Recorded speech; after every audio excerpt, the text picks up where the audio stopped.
सुप्रभात बच्चों। पिछले कालांश में हमने योज्य प्रतिलोम के बारे में सीखा। देखिए, योज्य प्रतिलोम जैसे 5 का योज्य प्रतिलोम हुआ -5। 5 का प्रतिलोम हुआ -5। मैंने अभी आपको बताया दो संख्याओं का योग करने से शून्य प्राप्त होना चाहिए। देखिए, 5 में से 5 गए शून्य, तो 5 का योज्य प्रतिलोम क्या हुआ? -5। अब देखिए, -2/5 का योज्य प्रतिलोम क्या होगा? -2/5 का योज्य प्रतिलोम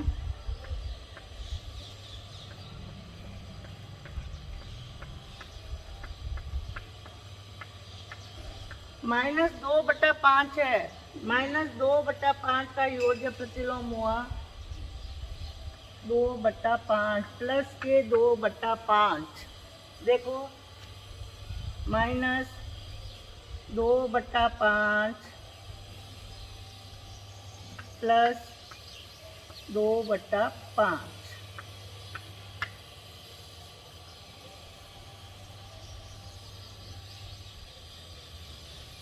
-2/5 प्लस 2/5 बराबर 0/5।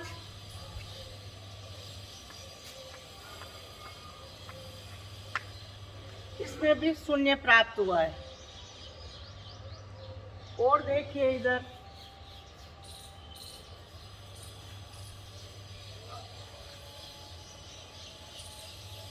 अगर -6/-5 इसका योज्य प्रतिलोम करना है तो देखिए, माइनस माइनस ये हो गए प्लस के 6/5। अब 6/5 का योज्य प्रतिलोम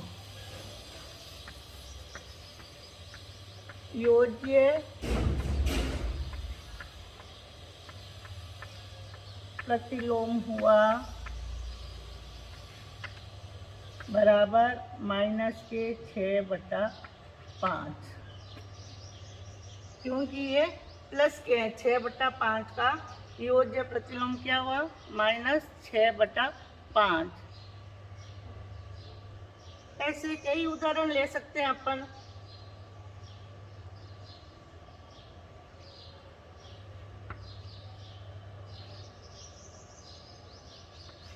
-2/8 का योज्य प्रतिलोम प्लस के 2/8।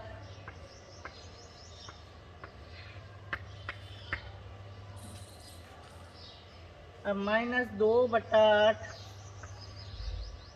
प्लस के 2/8 बराबर 0/8। 8 का भाग शून्य में ये शून्य आया। ये योज्य प्रतिलोम कहलाता है। कहने का तात्पर्य ये है कि अगर माइनस की संख्या है तो उसको प्लस में बदलो। निशान बदलना है, निशान को परिवर्तन करना है, संख्या को परिवर्तन नहीं करना है। माइनस की संख्या है तो प्लस की संख्या लिखनी है, और प्लस की संख्या है तो माइनस की संख्या लिखनी है। गुणात्मक प्रतिलोम, प्रश्न 4 है अपना, गुणात्मक प्रतिलोम। अब गुणात्मक प्रतिलोम क्या होता है? दो संख्याओं का गुणनफल जब एक आता है, वे संख्या एक दूसरे के गुणात्मक प्रतिलोम या व्युत्क्रम कहलाती है। दो संख्याओं का गुणनफल एक आता है तो वह संख्या एक दूसरे के गुणात्मक प्रतिलोम या व्युत्क्रम कहलाती है। देखिए, -13। अब -13 का गुणात्मक प्रतिलोम हुआ 13 का गुणात्मक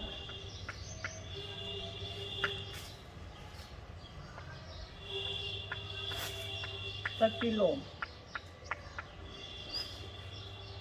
बराबर -1/13।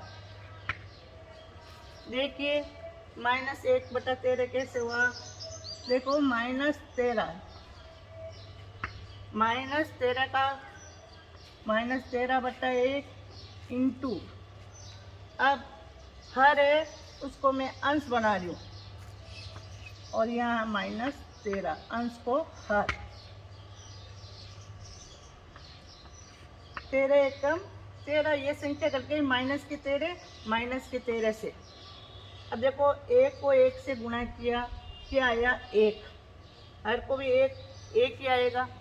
तो गुणात्मक -13 का गुणात्मक प्रतिलोम हुआ -1/13। जैसे और संख्या बता रही हूँ, -13/19। अब -13/19 का गुणात्मक प्रतिलोम क्या होगा?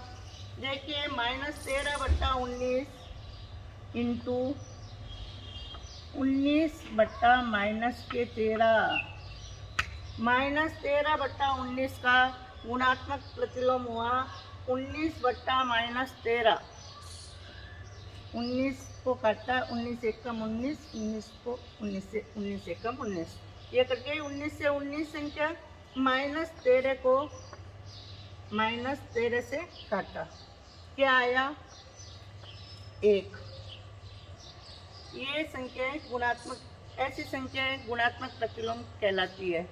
फिर और देखिए उदाहरण,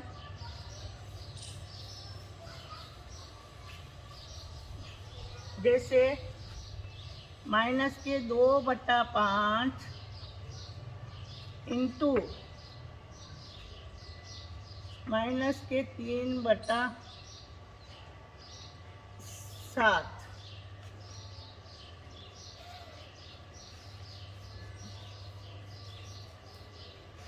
इसको गुणात्मक प्रतिलोम में बदलना है।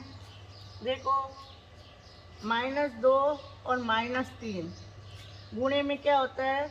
अंश को अंश से गुणा करते हैं।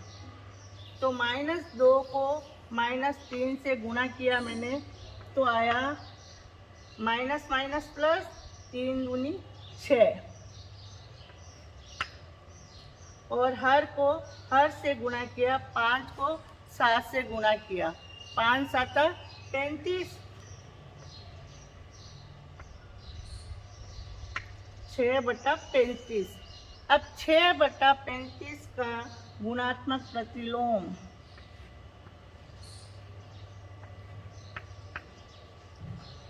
इंटू 35/6। 6/35 का गुणात्मक प्रतिलोम हुआ 35/6। काट दिया 35 को, 35 एकम 35, 35 से 35 संख्या कट गई और 6 से 6 ऊपर नीचे की संख्या कटती है, 6 को 6 से काटा। अब देखिए 1 को 1 से वही क्या प्राप्त हुआ अपन को? 1।